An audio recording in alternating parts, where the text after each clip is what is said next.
Chapter 6, Lesson 6, Work to Learn, Don't Work for Money.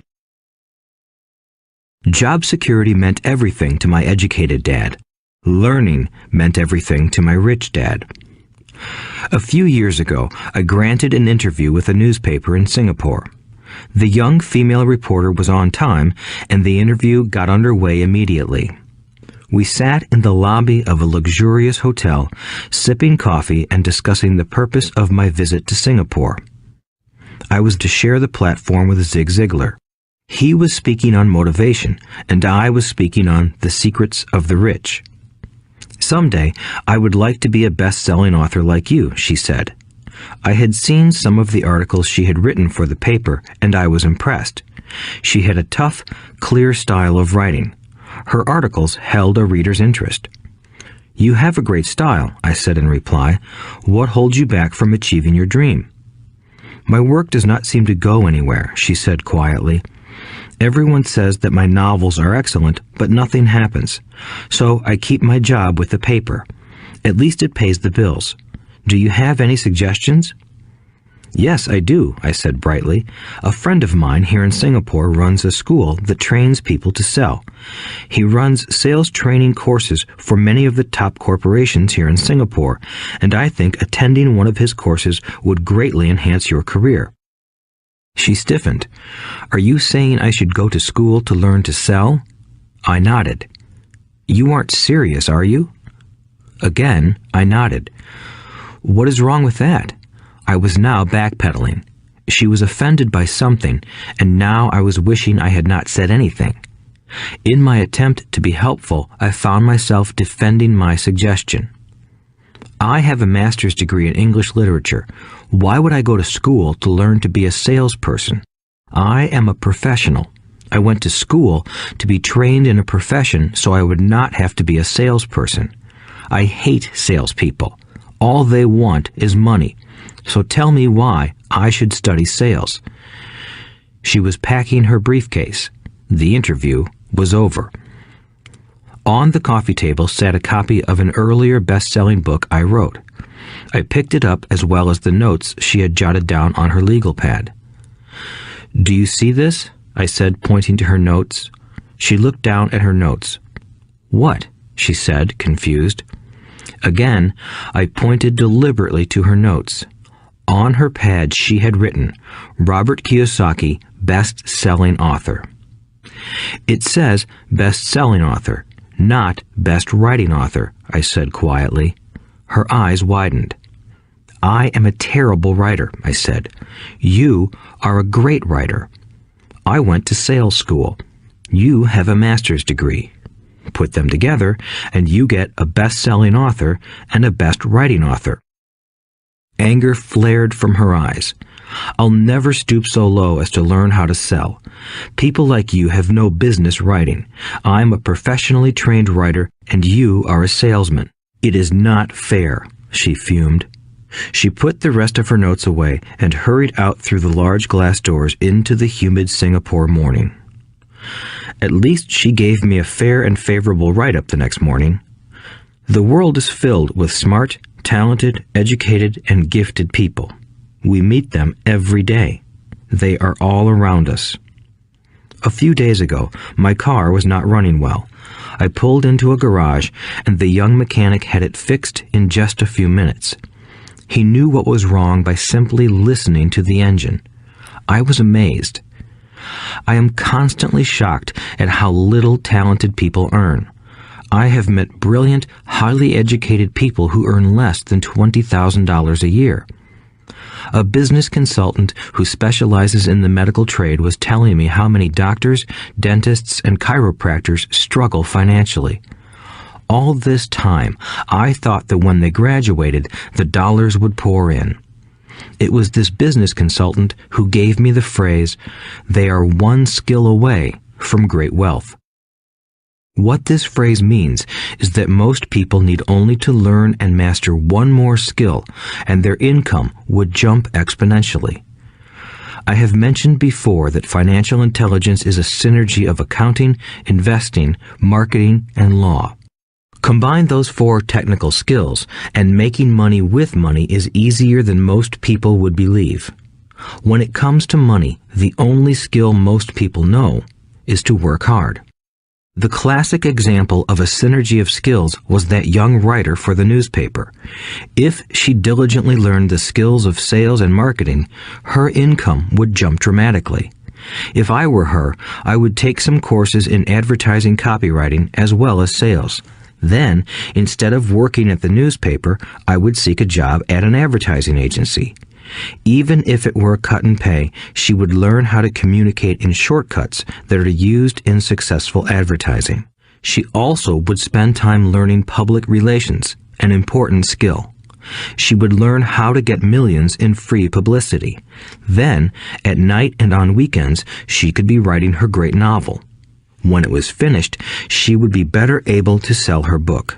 Then, in a short while, she could be a best-selling author. When I came out with my first book, If You Want to Be Rich and Happy, Don't Go to School, a publisher suggested I change the title to The Economics of Education. I told the publisher that, with a title like that, I would sell 2 books, one to my family and one to my best friend.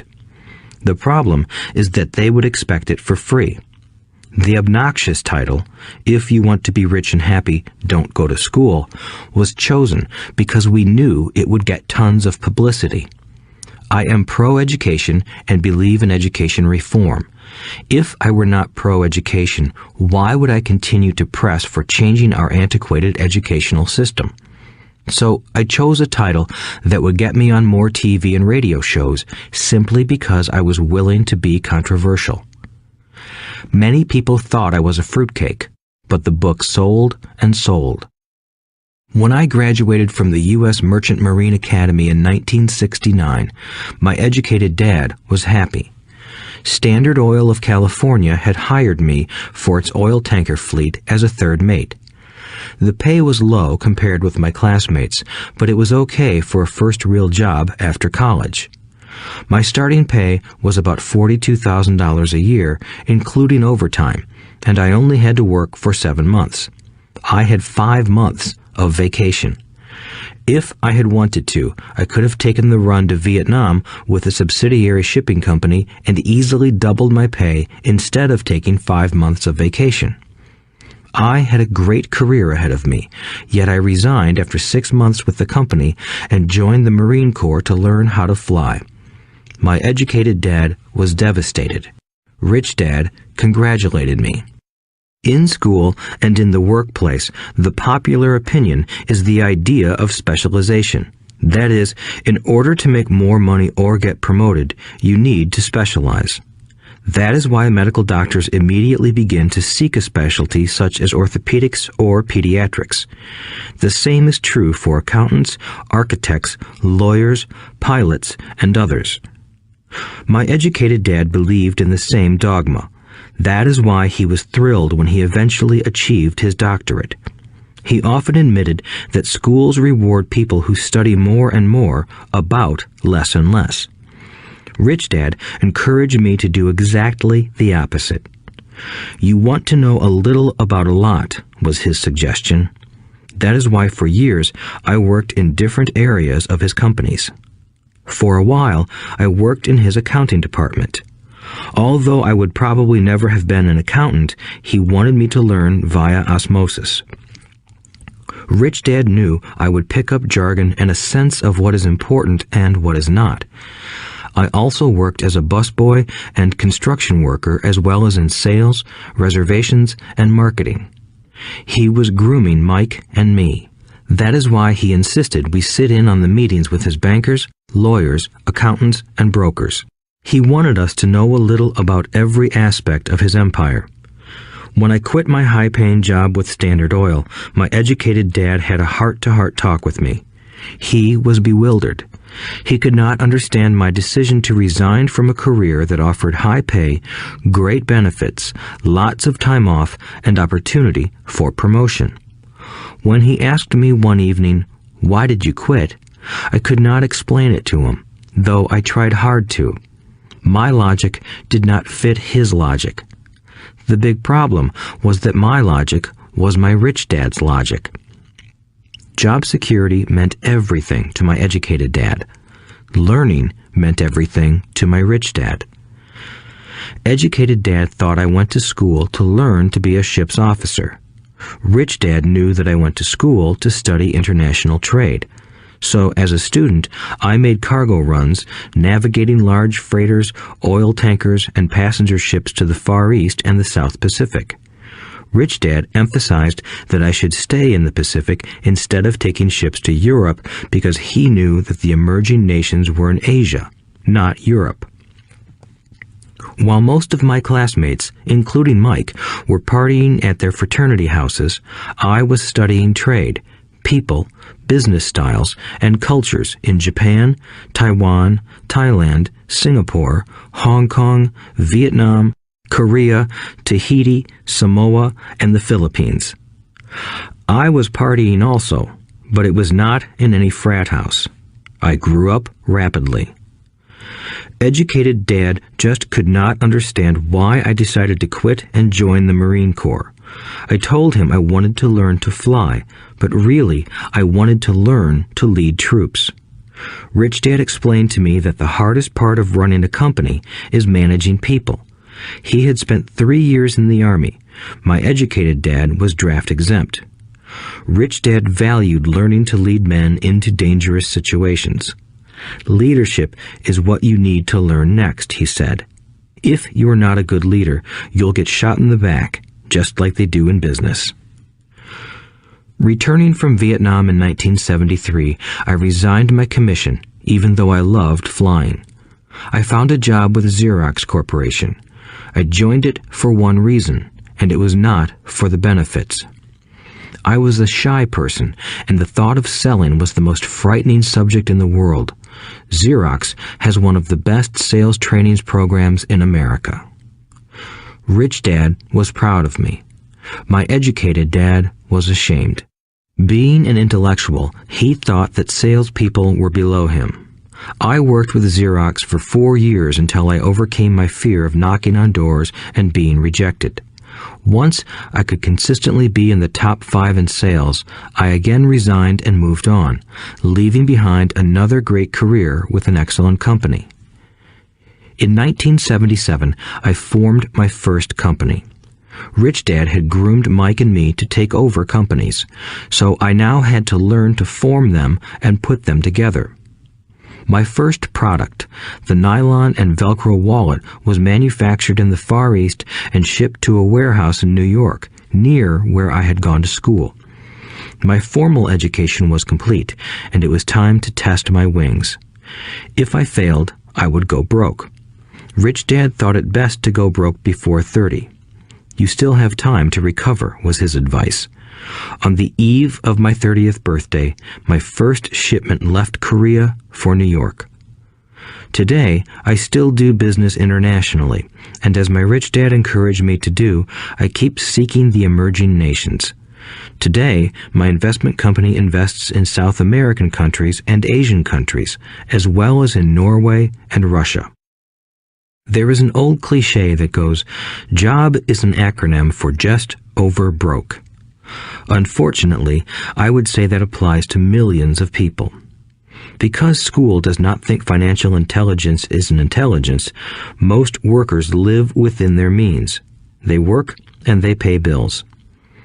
There is another horrible management theory that goes, workers work hard enough to not be fired, and owners pay just enough so that workers won't quit. And if you look at the pay scales of most companies, again, I would say there is a degree of truth to that statement. The net result is that most workers never get ahead. They do what they've been taught to do, get a secure job. Most workers focus on working for pay and benefits that reward them in the short term, but are often disastrous in the long run. Instead, I recommend to young people to seek work for what they will learn, more than what they will earn. Look down the road at what skills they want to acquire before choosing a specific profession and before getting trapped in the rat race. Once people are trapped in the lifelong process of bill paying, they become like those little hamsters running around in those metal wheels. Their little furry legs are spinning furiously, the wheel is turning furiously, but come tomorrow morning, they'll still be in the same cage. Great job. In the movie Jerry Maguire, starring Tom Cruise, there are many great one-liners. Probably the most memorable is, "Show me the money." But there is one line I thought most truthful. It comes from the scene where Tom Cruise is leaving the firm. He has just been fired, and he is asking the entire company, "Who wants to come with me?" And the whole place is silent and frozen. Only one woman speaks up and says, "I'd like to, but I'm due for a promotion in 3 months." That statement is probably the most truthful statement in the whole movie. It is the type of statement that people use to keep themselves busy, working away to pay bills. I know my educated dad looked forward to his pay raise every year, and every year he was disappointed. So he would go back to school to earn more qualifications so he could get another raise. Then, once again, there would be another disappointment. The question I often ask people is, where is this daily activity taking you? Just like the little hamster, I wonder if people look at where their hard work is taking them. What does the future hold? In his book, The Retirement Myth, Craig S. Carpel writes, "I visited the headquarters of a major national pension consulting firm and met with a managing director who specializes in designing lush retirement plans for top management. When I asked her what people who don't have corner offices will be able to expect in the way of pension income, she said with a confident smile, 'The silver bullet.'" "What," I asked, "is the silver bullet?" She shrugged and said, "If baby boomers discover they don't have enough money to live on when they're older, they can always blow their brains out." Carpel goes on to explain the difference between the old defined benefit retirement plans and the new 401k plans that are riskier. It is not a pretty picture for most people working today, and that is just for retirement. Add medical fees and long-term nursing home care, and the picture is frightening. Already, many hospitals in countries with socialized medicine need to make tough decisions such as who will live and who will die. They make those decisions purely on how much money they have and how old the patients are. If the patient is old, they often will give the medical care to someone younger. The older, poor patient gets put to the back of the line. Just as the rich can afford better education, the rich will be able to keep themselves alive, while those who have little wealth will die. So I wonder, are workers looking into the future or just until their next paycheck, never questioning where they are headed? When I speak to adults who want to earn more money, I always recommend the same thing. I suggest taking a long view of their life. Instead of simply working for the money and security, which I admit are important, I suggest they take a second job that will teach them a second skill. Often I recommend joining a network marketing company, also called multi-level marketing, if they want to learn sales skills. Some of these companies have excellent training programs that help people get over their fear of failure and rejection, which are the main reasons people are unsuccessful. Education is more valuable than money in the long run. When I offer this suggestion, I often hear in response, "Oh, that is too much hassle," or "I only want to do what I am interested in." If they say, "It's too much of a hassle," I ask, "So you would rather work all your life giving 50% of what you earn to the government?" If they tell me, "I only do what I am interested in," I say, "I'm not interested in going to the gym, but I go because I want to feel better and live longer." Unfortunately, there is some truth to the old statement, "You can't teach an old dog new tricks." Unless a person is used to changing, it's hard to change. But for those of you who might be on the fence when it comes to the idea of working to learn something new, I offer this word of encouragement. Life is much like going to the gym. The most painful part is deciding to go. Once you get past that, it's easy. There have been many days I have dreaded going to the gym, but once I am there and in motion, it is a pleasure. After the workout is over, I am always glad I talked myself into going. If you are unwilling to work to learn something new and instead insist on becoming highly specialized within your field, make sure the company you work for is unionized. Labor unions are designed to protect specialists. My educated dad, after falling from grace with the governor, became the head of the teachers' union in Hawaii. He told me that it was the hardest job he ever held. My rich dad, on the other hand, spent his life doing his best to keep his companies from becoming unionized. He was successful. Although the unions came close, Rich Dad was always able to fight them off. Personally, I take no sides because I can see the need for and the benefits of both sides. If you do as school recommends, become highly specialized, then seek union protection. For example, had I continued with my flying career, I would have sought a company that had a strong pilots union. Why? Because my life would be dedicated to learning a skill that was valuable in only one industry. If I were pushed out of that industry, my life's skills would not be as valuable to another industry.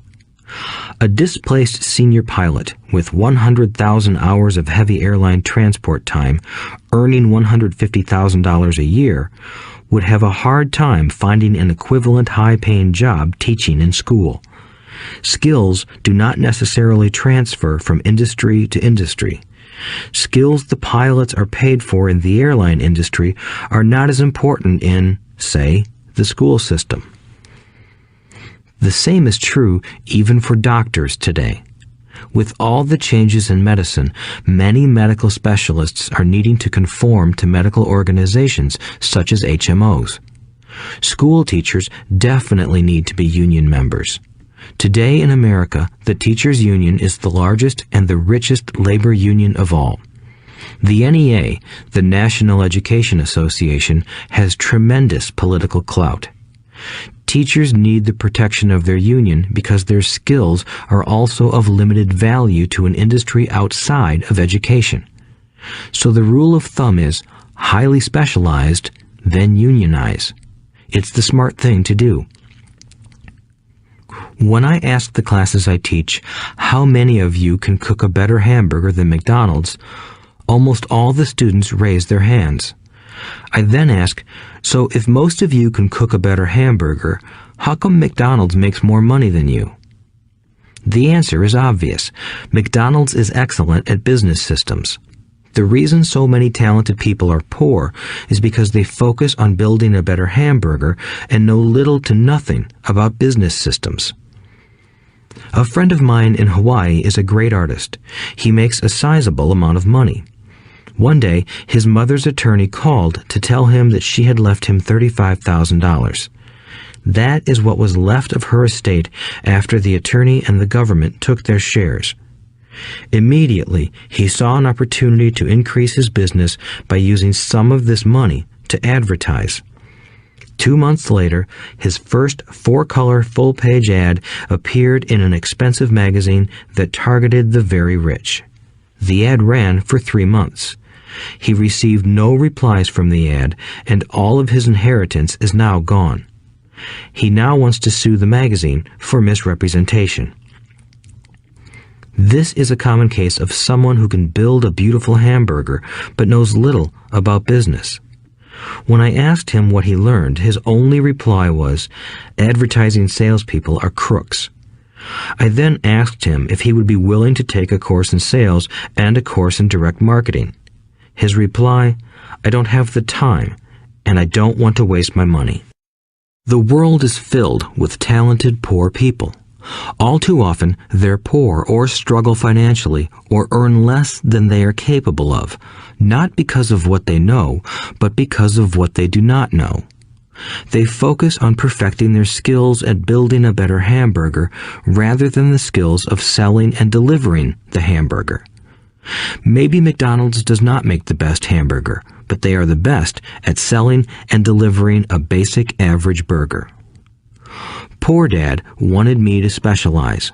That was his view on how to be paid more. Even after being told by the governor of Hawaii that he could no longer work in state government, my educated dad continued to encourage me to get specialized. Educated Dad then took up the cause of the teachers' union, campaigning for further protection and benefits for these highly skilled and educated professionals. We argued often, but I know he never agreed that over-specialization is what caused the need for union protection. He never understood that the more specialized you become, the more you are trapped and dependent on that specialty. Rich Dad advised that Mike and I groom ourselves. Many corporations do the same thing. They find a young, bright student just out of business school and begin grooming that person to someday take over the company. So these bright young employees do not specialize in one department. They are moved from department to department to learn all the aspects of business systems. The rich often groom their children or the children of others. By doing so, their children gain an overall knowledge of the operations of the business and how the various departments interrelate. For the World War II generation, it was considered bad to skip from company to company. Today, it is considered smart. Since people will skip from company to company rather than seek greater specialization in skills, why not seek to learn more than to earn? In the short term, it may earn you less, but it will pay dividends in the long term. The main management skills needed for success are 1. Management of cash flow, 2. Management of systems, 3. Management of people. The most important specialized skills are sales and marketing. The ability to sell, to communicate to another human being, be it a customer, employee, boss, spouse, or child, is the base skill of personal success. Communication skills such as writing, speaking, and negotiating are crucial to a life of success. These are skills I work on constantly, attending courses or buying educational resources to expand my knowledge. As I have mentioned, my educated dad worked harder and harder the more competent he became. He also became more trapped the more specialized he got. Although his salary went up, his choices diminished. Soon after he was locked out of government work, he found out how vulnerable he really was professionally. It is like professional athletes who suddenly are injured or are too old to play. Their once high-paying position is gone, and they have limited skills to fall back on. I think that is why my educated dad sided so much with the unions after that. He realized how much a union would have benefited him. Rich Dad encouraged Mike and me to know a little about a lot. He encouraged us to work with people smarter than we were and to bring smart people together to work as a team. Today, it would be called a synergy of professional specialties. Today, I meet ex-school teachers earning hundreds of thousands of dollars a year. They earn that much because they have specialized skills in their field as well as other skills. They can teach as well as sell and market. I know of no other skills to be more important than selling and marketing. The skills of selling and marketing are difficult for most people, primarily due to their fear of rejection. The better you are at communicating, negotiating, and handling your fear of rejection, the easier life is. Just as I advised that newspaper writer who wanted to become a best-selling author, I advise anyone else today. Being technically specialized has its strengths as well as its weaknesses. I have friends who are geniuses, but they cannot communicate effectively with other human beings, and, as a result, their earnings are pitiful. I advise them to just spend a year learning to sell. Even if they earn nothing, their communication skills will improve, and that is priceless. In addition to being good learners, sellers, and marketers, we need to be good teachers as well as good students. To be truly rich, we need to be able to give as well as to receive. In cases of financial or professional struggle, there is often a lack of giving and receiving. I know many people who are poor because they are neither good students nor good teachers. Both of my dads were generous men. Both made it a practice to give first. Teaching was one of their ways of giving. The more they gave, the more they received. One glaring difference was in the giving of money. My rich dad gave lots of money away. He gave to his church, to charities, and to his foundation. He knew that to receive money, you had to give money. Giving money is the secret to most great wealthy families. That is why there are organizations like the Rockefeller Foundation and the Ford Foundation. These are organizations designed to take their wealth and increase it, as well as give it away in perpetuity. My educated dad always said, "When I have some extra money, I'll give it." The problem was that there was never any extra. So he worked harder to draw more money in rather than focus on the most important law of money. Give and you shall receive. Instead, he believed in receive and then you give. In conclusion, I became both dads. One part of me is a hardcore capitalist who loves the game of money making money. The other part is a socially responsible teacher who is deeply concerned with this ever-widening gap between the haves and have-nots. I personally hold the archaic educational system primarily responsible for this growing gap.